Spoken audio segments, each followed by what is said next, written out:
नमस्कार दोस्तों, study IQ law के यूट्यूब चैनल पे आपका एक बार फिर से स्वागत है। इस तरह की वीडियो देखने के लिए स्टडी IQ लॉ को सब्सक्राइब कर लें और बेल आइकन को प्रेस कर लें। आज हम बात करेंगे 20 कानूनी अधिकार जो हर भारतीय को जानने चाहिए। ड्राइविंग के समय अल्कोहल का लेवल। जी हाँ दोस्तों, ड्राइविंग करते समय यदि आपके 100 ml ब्लड में अल्कोहल का केवल लेवल 30 mg से ज़्यादा मिलता है तो पुलिस बिना वारंट आपको गिरफ्तार कर सकती है। ये मोटर वाहन एक्ट 1988 के सेक्शन 185 एंड 202 के अंतर्गत मामला दर्ज होता है। महिलाओं को गिरफ्तार नहीं कर सकते। महिलाओं को कब गिरफ्तार नहीं किया जाता है, उसके लिए है किसी भी महिला को शाम 6 बजे के बाद और सुबह 6 बजे से पहले गिरफ्तार नहीं किया जा सकता। उसके लिए आपको आपराधिक प्रक्रिया संहिता सेक्शन 46 था और भारतीय नागरिक सुरक्षा संहिता की धारा 43 के अंतर्गत ये मामला दर्ज होता है। उसके बाद आता है FIR लिखने से मना नहीं कर सकते। अब आप कोई भी पुलिस अफसर FIR लिखने से मना नहीं कर सकते। ऐसा करने पर उन्हें 6 महीने से 1 साल तक की जेल हो सकती है। जी हाँ दोस्तों, और इसके लिए भारतीय दंड संहिता 166A के अंतर्गत मामला दर्ज होता था, जो कि अब भारतीय न्याय संहिता की धारा 199 के तहत मामला दर्ज होता है। उसके बाद है फ्री में पानी पीने और बाथरूम। तो कोई भी बड़े से बड़े होटल, चाहे वो 5 स्टार ही क्यों ना हो, आपको फ्री में पानी पीने और बाथरूम का इस्तेमाल करने से नहीं रोक सकती है। जी हाँ दोस्तों, भारतीय शहरी अधिनियम 1887 के अंतर्गत ये मामला आता है। उसके बाद देखते हैं गर्भवती महिला। कोई भी कंपनी गर्भवती महिला को नौकरी से नहीं निकाल सकती। यदि कोई कंपनी अगर ऐसा करती है तो उसे अधिकतम 3 साल तक की सज़ा हो सकती है। उसके लिए मातृत्व लाभ अधिनियम 1961 का एक्ट बनाया हुआ है, जिसके अंतर्गत उनको लाभ देना ही होगा। शारीरिक संबंध 6वां है।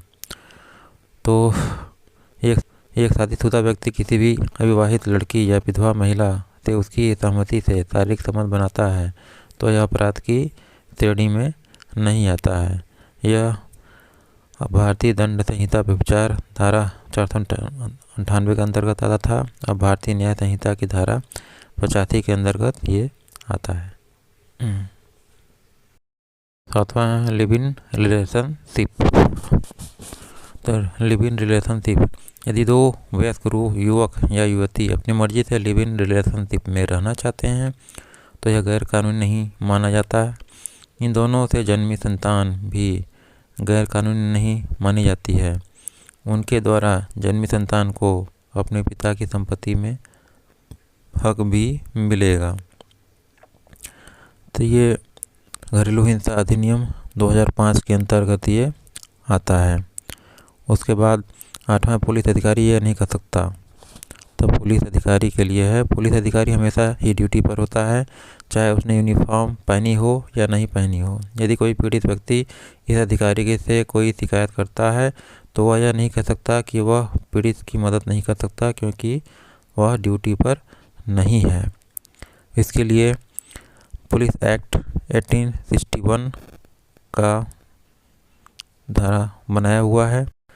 टैक्स उल्लंघन पर, यदि कोई टैक्स उल्लंघन करता है तो कर वसूली अधिकारी को टैक्स उल्लंघन करने वाले को गिरफ्तार करने का अधिकार है, लेकिन गिरफ्तार करने से पहले उसे नोटिस भेजना जरूरी होता है। केवल टैक्स कमिश्नर ही यह फैसला करता है कि आपको कितनी देर तक हिरासत में रहना है। उसके लिए आपकी आयकर अधिनियम 1961 आप जानते भी होंगे, इसके अंतर्गत ये मामला दर्ज होता है। तलाक इन कारणों से लिया जाता है। तो तलाक के लिए आपके लिए हिंदू मैरिज एक्ट के तहत कोई भी पति या पत्नी कोर्ट में इन कारणों से तलाक के लिए अर्जी दे सकता है। पहले शादी से बाद अपने पति पत्नी के अलावा किसी अन्य के साथ शारीरिक संबंध बनाना। दूसरा, शारीरिक व मानसिक प्रताड़ना के आधार पर, नपुंसकता के आधार पर, बिना बताए छोड़कर जाना, हिंदू धर्म छोड़कर कोई और धर्म अपनाना, पागलपन, लाइलाज बीमारी, बैराग लेने और 7 साल तक कोई अता पता न होने के आधार पर तलाक की अर्जी दी जा सकती है और ये हिंदू मैरिज एक्ट की धारा 13 के अंतर्गत दर्ज होता है। उसके बाद ट्रैफिक पुलिस। तो ट्रैफिक पुलिस में आपका मोटर वाहन अधिनियम की धारा 129 में वाहन चालकों को हेलमेट लगाने का प्रावधान है। मोटर वाहन अधिनियम की धारा 128 में बाइक पर 2 व्यक्तियों का बैठने का प्रावधान है। लेकिन ट्रैफिक पुलिस के द्वारा गाड़ी या मोटरसाइकिल से चाबी निकालना बिल्कुल ही गैरकानूनी है। अगर कोई कांस्टेबल या अन्य अधिकारी आपके साथ ऐसा करता है तो आप उसके खिलाफ कानूनी कार्रवाई भी कर सकते हैं।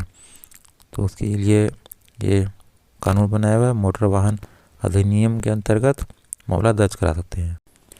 महिलाओं को गिरफ्तार। आपको बता दें, पुरुष पुलिसकर्मियों को महिलाओं को गिरफ्तार करने का अधिकार नहीं है। केवल महिला पुलिसकर्मी ही महिलाओं को गिरफ्तार कर थाने ले जा सकती है और महिलाएं शाम के 6 बजे से सुबह के 6 बजे के बीच पुलिस स्टेशन जाने से मना कर सकती हैं। इस बीच किसी भी महिला को गिरफ्तार नहीं किया जा सकता। यदि किसी गंभीर अपराध का मामला हो तो मजिस्ट्रेट से लिखित आदेश प्राप्त होने पर ही एक पुरुष पुलिसकर्मी किसी महिला को गिरफ्तार कर सकता है। यह दंड प्रक्रिया संहिता 1973 के अंतर्गत था। अब भारतीय नागरिक सुरक्षा अधिनियम 2023 के अंतर्गत ये मामला दर्ज होता है। तो इस तरीके से है आप लोग। उसके बाद आपका था गैस सिलेंडर खाना बनाते समय और फट जाए। तो उसमें कंडीशन में यदि गैस सिलेंडर खाना बनाते समय फट जाए तो आप जान और माल की भरपाई के लिए गैस कंपनी से 40 लाख रुपए तक की सहायता के हकदार हैं। तो आप भी जान लीजिए, गैस सिलेंडर फट जाए तो खाना बनाते समय 40 लाख रुपए आपको मिल सकते हैं। रिश्वत की श्रेणी में आता है। तो कोई भी आपको यह जानकारी आप तो ज़रूर होगा, लेकिन ऐसा कानून है, यदि आप किसी कंपनी से किसी त्यौहार के मौके पर कोई गिफ्ट लेते हैं तो यह रिश्वत की श्रेणी में आता है। इस जुर्म के लिए आपको सजा भी हो सकती है। जी हाँ दोस्तों, अब ये विदेशी अंशदान नियमन अधिनियम FCRA 2010 के अंतर्गत दर्ज होता है। उसके बाद चालान नहीं काटा जाता है। जी हाँ दोस्तों, उसके लिए आपको यदि एक बार बिना हेलमेट के या किसी अन्य कारण से आपका चालान काट दिया जाता है तो फिर दोबारा उसी अपराध के लिए आपका चालान नहीं काटा जा सकता है। तो उसके लिए जो मोटर वाहन संशोधन विधेयक 2016 बनाया गया है। 16 दुकानदार अधिक रुपए नहीं मांग सकता। हाँ, कोई भी दुकानदार किसी भी वस्तु के लिए उस पर लिखे खुदरा मूल्य से अधिक रुपए नहीं मांग सकता है, परंतु उपभोक्ता अधिकतम खुदरा मूल्य से कम पर उत्पाद खरीदने के लिए दुकानदार से भाव तौल कर सकता है। उसके लिए कानून बनाया हुआ है।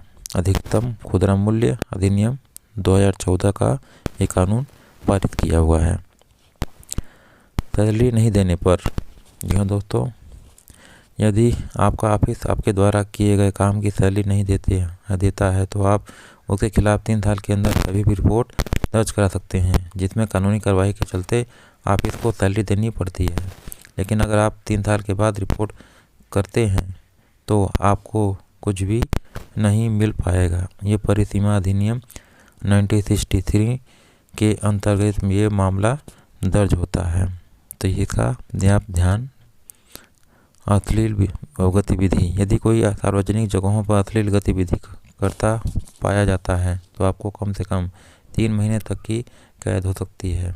भारतीय दंड संहिता की धारा 294 के अंतर्गत आता था। अब ये भारतीय न्याय संहिता की धारा 296 के अंतर्गत ये आता है मामला।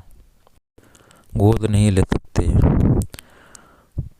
तो इसमें यदि आपके पास आपका पुत्र है, पोता है या परपोता है और आप हिंदू धर्म के हैं तो आप किसी दूसरे लड़के को गोद नहीं ले सकते। गोद लेने वाले व्यक्ति गोद लिए जाने वाले बच्चे के बीच कम से कम 21 वर्ष का अंतर होना जरूरी होता है। इसके लिए आपको एडॉप्शन का जो दिया हुआ हिंदू गोद लेना और रखरखाव अधिनियम 1956 के अंतर्गत ये आता है। इसको आपको ध्यान में रखना है। उसके बाद आपका मकान खाली नहीं करा सकते। तो मकान खाली कहाँ नहीं कर सकते हैं। यदि आप दिल्ली में किराए पर रहते हैं तो आपका मकान मालिक आपको बिना नोटिस दिए ज़बरदस्ती मकान खाली नहीं कर सकता। ये दिल्ली किराया नियंत्रण अधिनियम 1958 की धारा 14 के अंतर्गत मामला दर्ज होता है। यदि आपके साथ ऐसा हो तो आप ये मामला दर्ज करा सकते हैं। और इस तरह की वीडियो आपको पसंद आई हो तो चैनल को सब्सक्राइब जरूर कर लीजिएगा, ताकि मैं आपको इस तरह की वीडियो देता रहूं। धन्यवाद।